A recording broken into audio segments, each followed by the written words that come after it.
हमार music world. Singing by Amit Chaudhary Badi Madhura. जय मां कमला रिकॉर्डिंग स्टूडियो बड़ी मधुरा।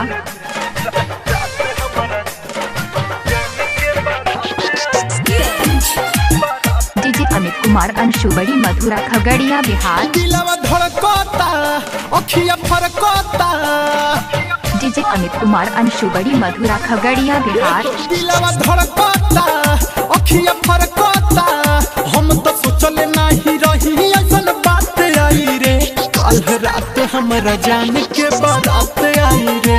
कल रात हमरा जान के बारात आई रे। सुन यार अब हमार छूट साथ जाई रे। सुन यार अब हमार छूट साथ जाई रे। कल रात हमरा जान के बारात आई रे।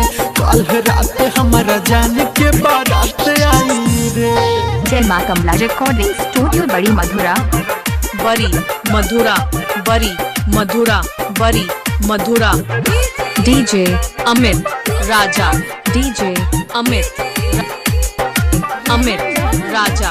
डीजे अमित कुमार अंशु बड़ी मधुरा खगड़िया बिहार। हमार दिलवा निकल जाई उ तो ससुरा में चल जाई।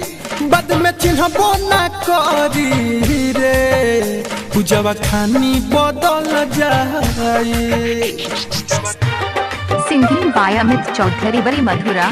हमार दिलवा निकल जाई उ तो ससुरा में चल जाई। बद में चिन्हबो न करी रे। पूजवा खानी बदल जाई। अखिया भीजे रे बाज डीजे रे। हम तो रोबौ तो हंसत मुस्कात जाई रे। कल रात हमरा जान के बारात आई रे। कल रात हमरा जान के बारात आई रे। सुन यार अब हमार छूट साथ जाई रे। सुन यार अब हमार छूट साथ जाई रे।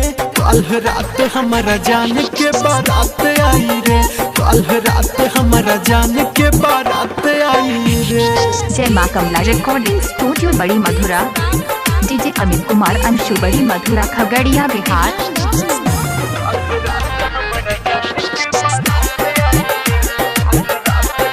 सिंगिंग बाय अमित चौधरी बड़ी मधुरा। दर्द कितना ले सहब हो अब कैसे के रहब हो।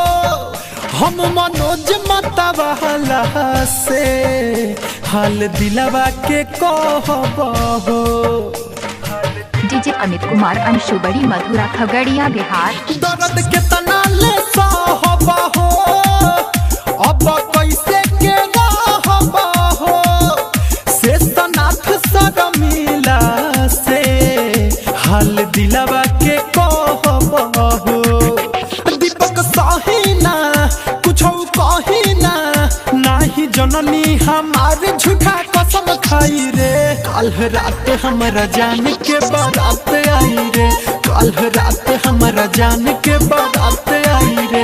सुन यार अब हमार छूट साथ जाई रे। सुन यार अब हमार छूट साथ जाई रे।